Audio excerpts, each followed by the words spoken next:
نحمده ونصلي ونسلم على رسوله الكريم اما بعد فاعوذ بالله من الشيطان الرجيم بسم الله الرحمن الرحيم غافر الذنب وقابل التوب شديد العقاب ذي الطول لا الہ الا هو الیہ المصیر۔ گناہ بخشنے والا اور توبہ قبول کرنے والا، سخت عذاب دینے والا، بڑے انعام والا ہے، اس کے سوا کوئی معبود نہیں، اسی کی طرف پھرنا ہے۔ سورہ مومن کا ہم نے گزشتہ کل سے آغاز کیا تھا اور اس کی 2 آیات کریمہ ہم نے سماعت کی تھیں۔ آج تیسری آیت کا آغاز ہوا اور اس آیت کریمہ میں اللہ رب العالمین نے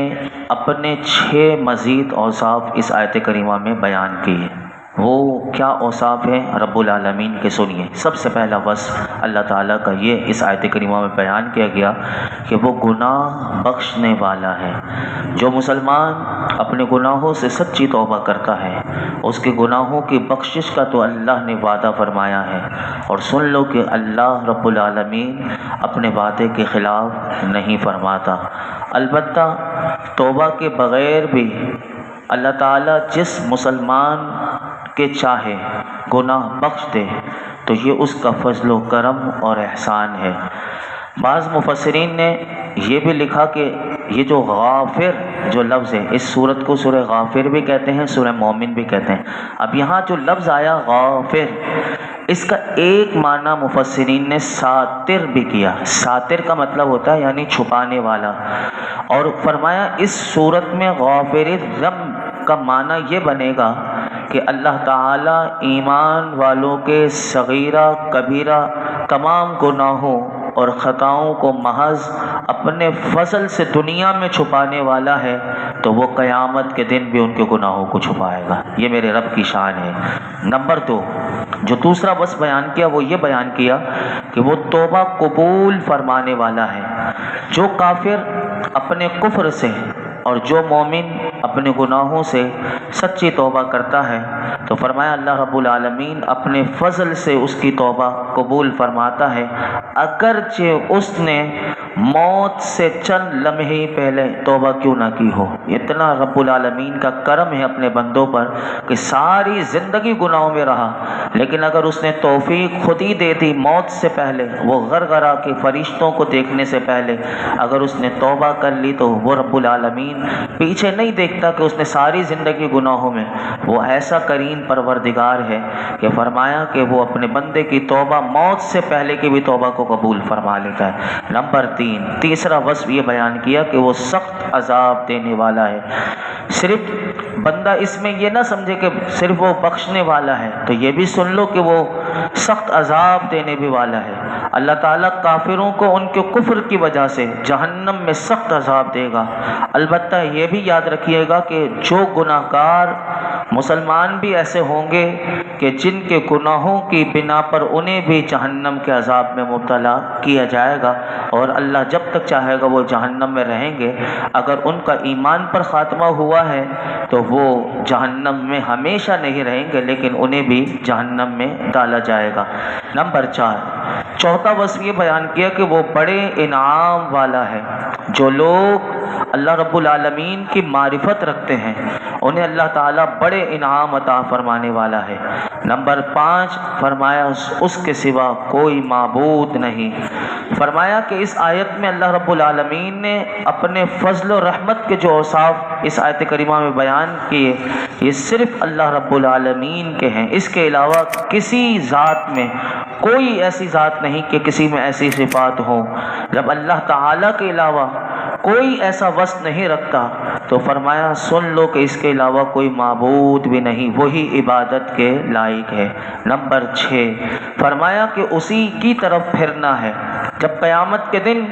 لوگوں کو دوبارہ زندہ کیا جائے گا تو سبھی نے اپنے اعمال کے حساب دینے اور ان کی جزا پانے کے لیے اللہ کی بارگاہ میں حاضر ہونا ہے، خواہ وہ خوشی سے جائے یا اسے جبری طور پر لے جایا جائے۔ یہ آیت کریمہ، یہ 3 آیات کا فضیلت بھی میں نے آپ کے سامنے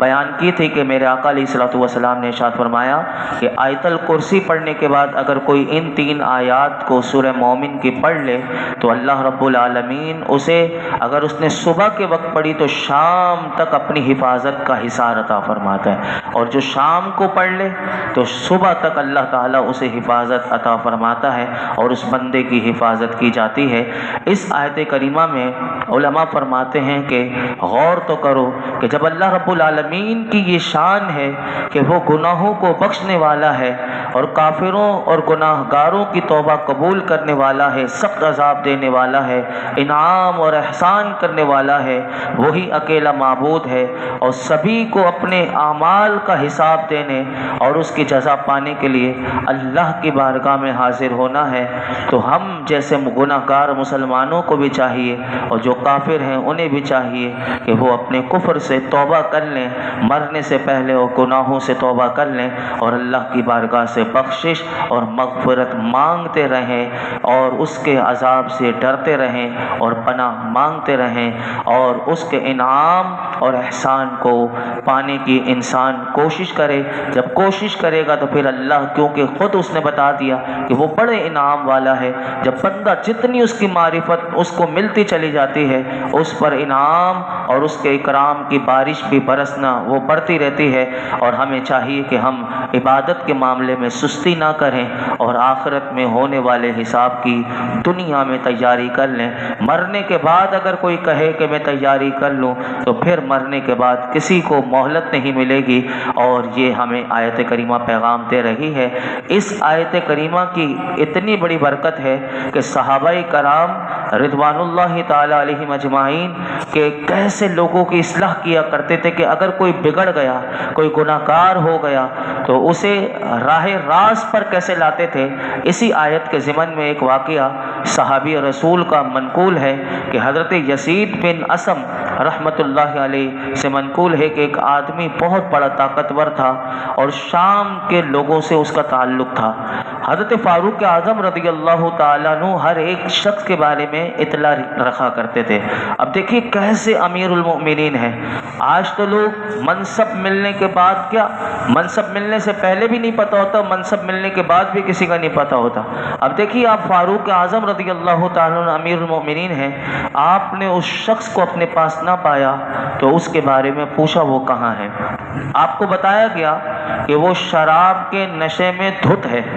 حضرت فاروق اعظم رضی اللہ تعالیٰ عنہ بھی اصلاح کرنے کا انداز بھی دیکھیے کیسا انداز ہے، ہر ایک کے حساب سے، اس کی عقل کے حساب سے کیسے کس کے ساتھ نمٹنا ہے اس کے حساب سے اس کے ساتھ معاملہ کیا کرتے تھے۔ حضرت فاروق اعظم رضی اللہ تعالیٰ عنہ نے کاتب کو بلوایا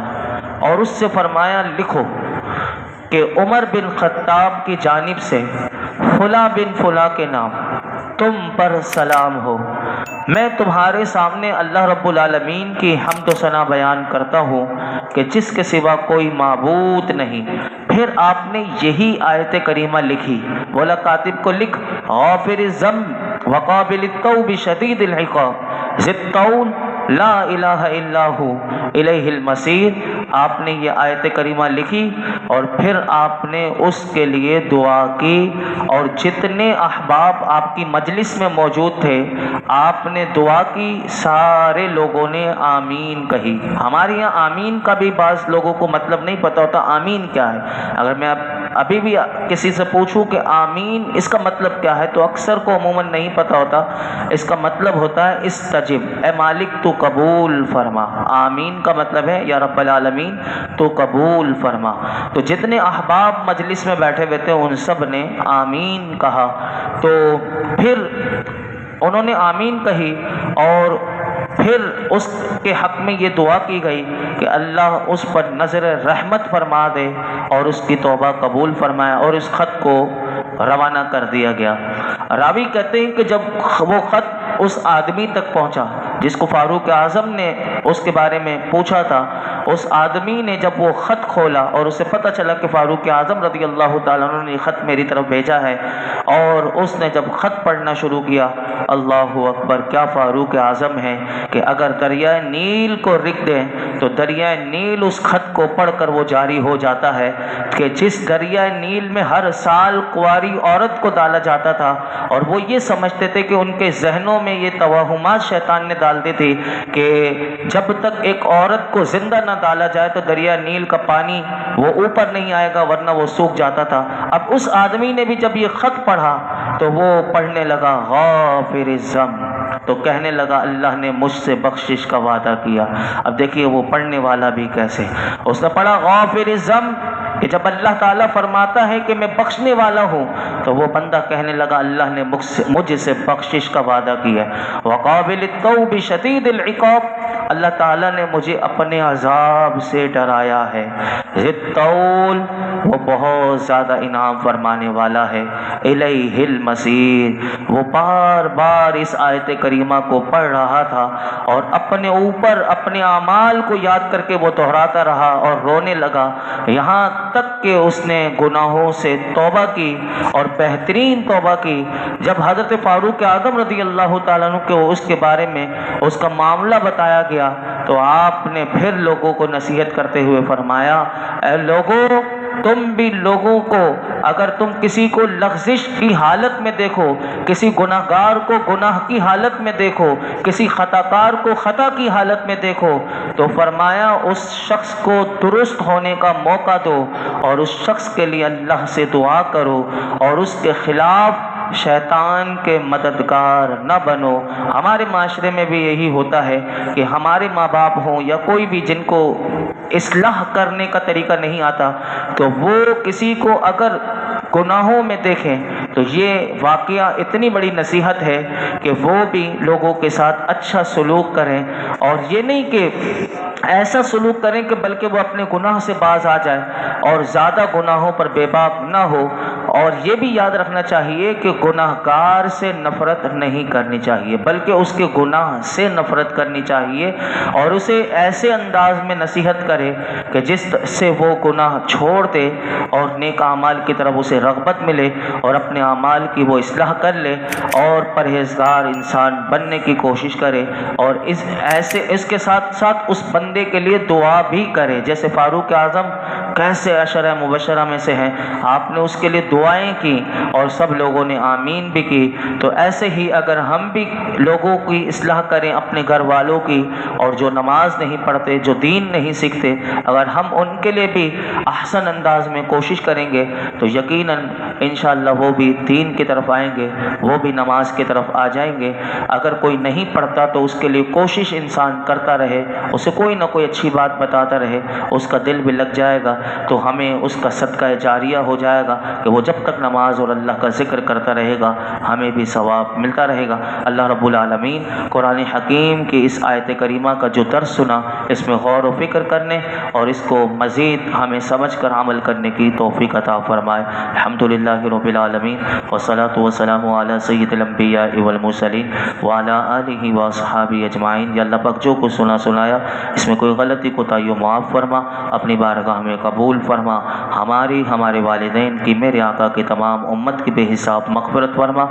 رب کریم ہمارے سلمان بھائی کے والد محترم محمد صدیق صاحب کی بے حساب مغفرت فرما، ان کی اپنی جوار رحمت میں جگہ عطا فرما، قبر کے تمام منازل ان کے لیے آسان فرما۔ یا اللہ ان کی قبر کو روشن و منور فرما، یا رب العالمین ان کی قبر پر کروڑوں ارب رحمتوں کا نزول فرما۔ ہم سب کی، ہمارے والدین کی بے حساب مغفرت فرما، ہمیں بھی اپنی موت کی فکر عطا کر دے، آخرت کی فکر عطا فرما، ہماری موت اچھی کر دے، ہماری آخرت اچھی کر دے، ہماری دنیا اچھی کر دے، دونوں جہانوں کی بھلائیاں خیر عطا فرما، خیر کی کثرت دے دے، خیر کو تقسیم کرنے والا بنا دے، ہماری زندگیوں میں آسانی عطا فرما، آسانیاں بانٹنے والا بنا دے، ہمارا کردار اچھا ہو جائے، ہماری گفتار اچھی ہو، ہمارے اعمال اچھے ہو جائیں۔ رب کریم اپنی پسند کا بندہ بنا دے، ہر قسم کے گناہوں سے بچنا ہمارے لیے آسان کر دے۔ یا رب العالمین تو ہم سے ہمیشہ کے لیے راضی ہو جا۔ آج تک جتنی دعائیں کی ہیں آئندہ کرتے رہیں گے، پروردگار عالم ہماری تمام دعاؤں کو قبول فرما۔ یہ درس قرآن میں جتنے حاضرین موجود ہیں پروردگار عالم سب کی جھولیوں کو، دامنوں کو مرادوں سے بھر دے۔ وصلی اللہ تعالی علی خیر خلق محمد وعلی آلہ وصحبہ اجمعین۔